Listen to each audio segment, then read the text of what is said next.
Hey guys, Got92 here, and I decided I might as well do a bookshelf tour, actually give you guys a little journey through my bookshelves, since I actually managed to organize them, so I gotta go push my books, at least the ones that are not in bins in the attic, on what bookshelves I do have.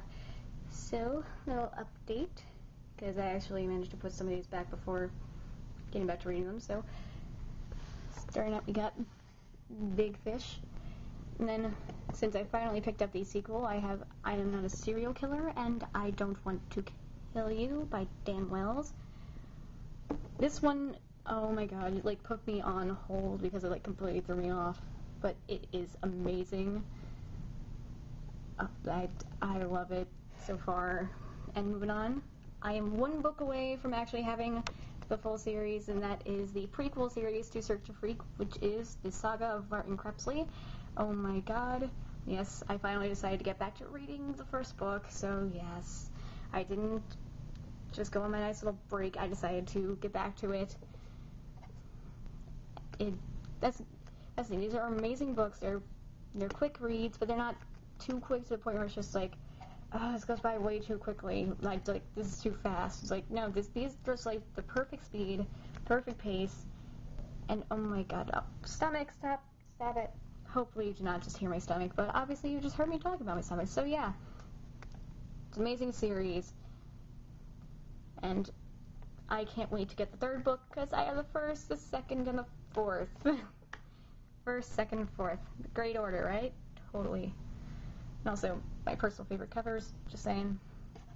And you have the soon-to-be growing series, at least soon to be growing in my collection of these series, and that is Cirque Du Freak, because I actually want to read it, because that's the thing, I started with book 7, I didn't actually get to reading it, it's I started reading it, it's okay, granted this is the 7th book, but I picked it up because it's just I really didn't know much about it at the time, and it's just the movie had just come out, so it's just I picked it up saying, oh, this seems interesting, because I read the back, thought the cover was interesting, so it's now it's my goal to collect and read the whole series, so more than likely I will do a little skim, do a little research through the first 2 books, and so I can do a comparison between the books and the movie for one of my reviews, so hopefully I will do some research, skimming in these 2, and hopefully there will be a comparison review, because I want to do some more analytical reviews.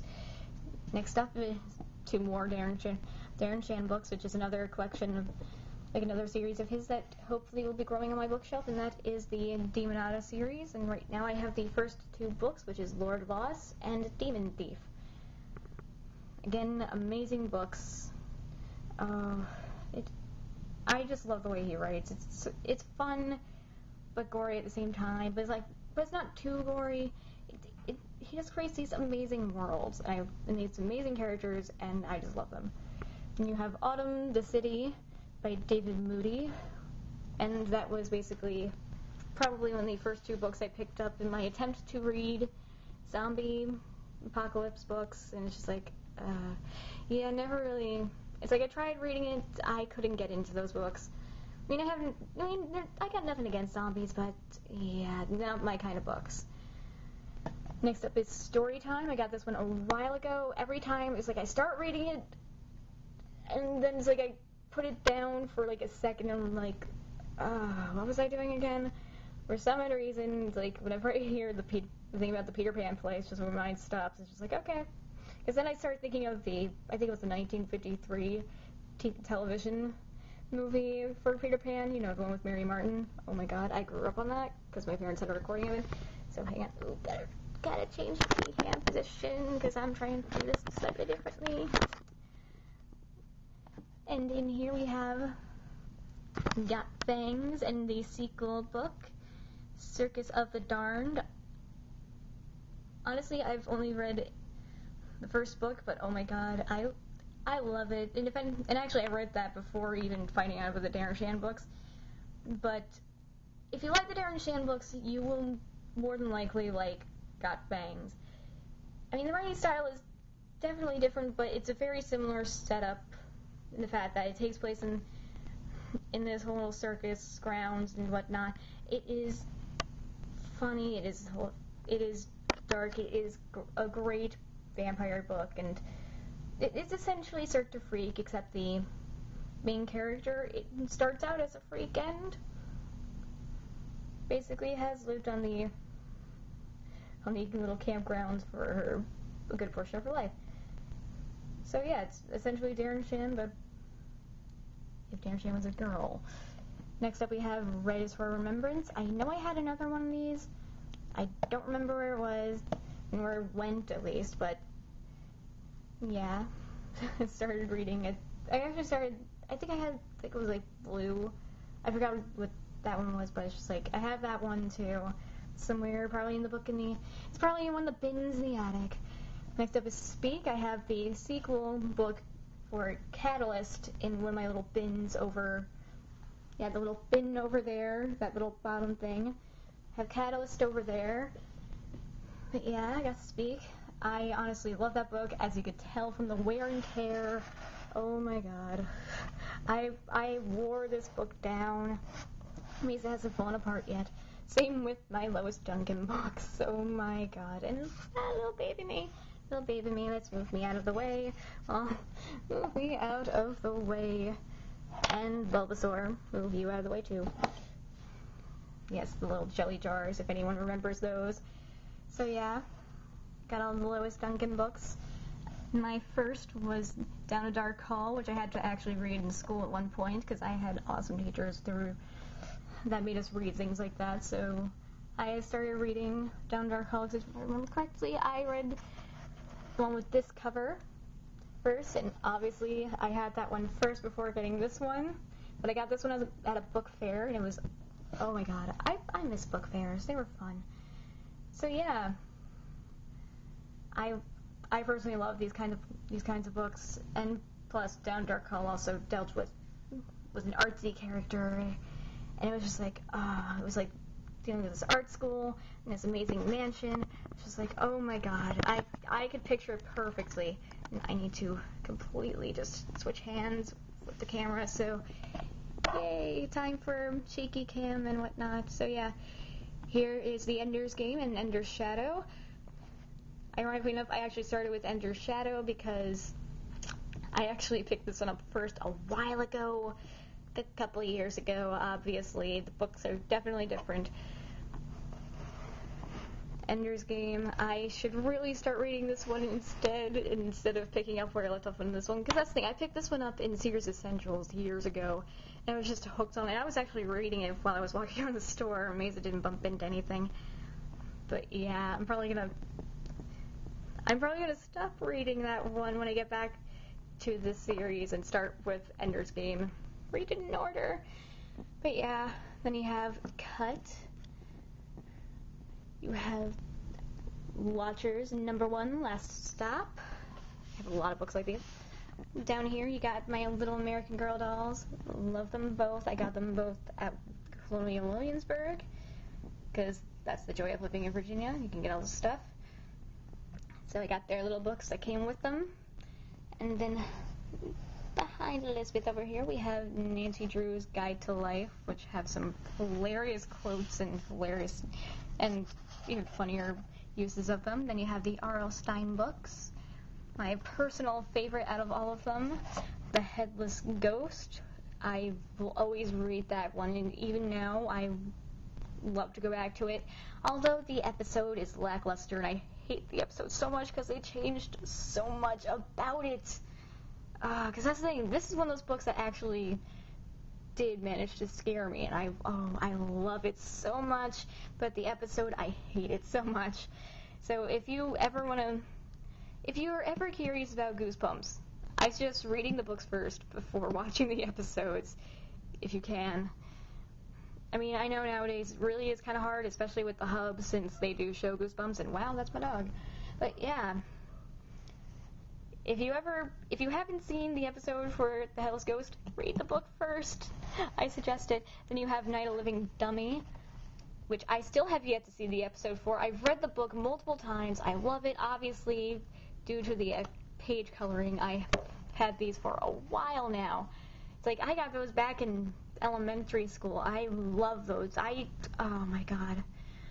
But yeah, that's one I still have yet to see the episode for, and I've wanted to. Then you have The Haunting Hour. I had this book long before the movie came out, the little television movie that Cartoon Network had, and before the series that is now on too, which is basically picking up where the classic series took off, or at least left off. Well, took off? Left off, yeah. So yeah, this is just a collection of stories, and this has another lovely little story about an artist, an aspiring artist, a young artist. It's actually a fairly similar story to Down a Dark Hall, which is probably another reason why I like it. And now these two books, oh my god, these two R.L. Stine books I picked up at an antique store. Oh my god. R.L. Stine, Tales to Give You Goosebumps. I love these. This is special edition number 1. Oh my god, I just love these, and I was just so happy to have these. And this one, okay, this one I just adore, because this is essentially a collection of the babysitter stories, if I remember correctly. Well, one of them is. Well, one of them is, I think. Hang on. Let's see, number 1, Point Horror, the R.L. Stine Special Collection. Yeah, this is the babysitter's stories. So it's essentially R.L. Stine's take on the classic urban legend of the babysitter. Then over here we have New Terror, which is a collection of stories. I have a lot of books like this. Obviously, amazing cover. I haven't really read much from it, but let's just say it's not so much meant for young readers. Next up is another one from my attempts of reading zombie apocalypse books, which kind of failed again, and that is Plague of the Dead. Again, I should never attempt something that I've never really been into to begin with. Zombieland was the only zombie movie I will ever like, and Night of Living Trekkies will be the only one I ever like in book form. Well, next up is the illustrated Sherlock Holmes Treasury, another one that I got at an antique shop nearby, because I love Sherlock Holmes. I actually read one of the books. Yeah, I actually had a little collection, a little paperback collection that I read for summer reading. Next up are some of my Nancy Drew books, obviously not all of them, because I do actually have more. They're just scattered around. I'm pretty sure I might have some in the bin that's up in the attic, well, one of the bins that's up in the attic. So you have The Clue in the Diary, Nancy's Mysterious Letter, The Clue in the Old Album, Clue in the Old Stagecoach, which is actually one I rescued from my mom, because she was kind of using it as a stand for some of her dolls and bears and whatnot. Captive Witness, which I have yet to read. I didn't even realize I had that one. Oh, well, that's what that one was. I never really paid attention to it. I always loved the cover. Well, and then you have Nancy Drew, which is Nancy Drew, Girl Detective, some of the more modernized ones. This is Uncivil Acts. Nancy Drew. The Nancy Drew notebooks, of course. I actually like this one. It's basically about a young Nancy Drew. I had another Nancy Drew. It was a more modernized one with a little collection of stories. Don't know where it went, though. And you have Christopher Pike, of course, Booksville. More than likely. Used to be my brother's, probably. Same with the Ghost Rock Mystery. Then you have... This thing, a lot of mine are basically hand-me-downs, or I've had them for years, or they were gifts, or antique store, so yeah. Or Barnes & Noble. Well, countless trips. But then you have Shaker Run, which is another one that's just like hand-me-down, I think, if I remember correctly. Obviously, I think this one was actually in the garage. It's like, obviously not new due to the yellowing. Ghost Rock Mystery. Needful Things by Stephen King. Then you have My Life at Rose Red, The Diary of Ella Rimbaur. The Girl Who Loved Tom Gordon. Hearts in Atlantis, It, Murder at the Cathedral. Well, this one I just picked up because I saw it and was like, oh my god, I need to get this. Ask a Ninja Presents The Ninja Handbook. Nightlight, I love that one. It's a great parody. Wuthering Bites. And that would basically be this shelf, unless you include the Manga Matrix, Egypt, Gods, Myths, and Religion, and The Art of Amy Brown, too, and then you just have my notebooks. And, oh, wait, hang on. There is actually a book in here that is very interesting. And that would be Dr. Horrible's Sing-Along Blog, the book. Oh, love it. Love it, and that would be all of this lovely shelf right here. Oh yeah, totally. Gotta love it. Gotta love it.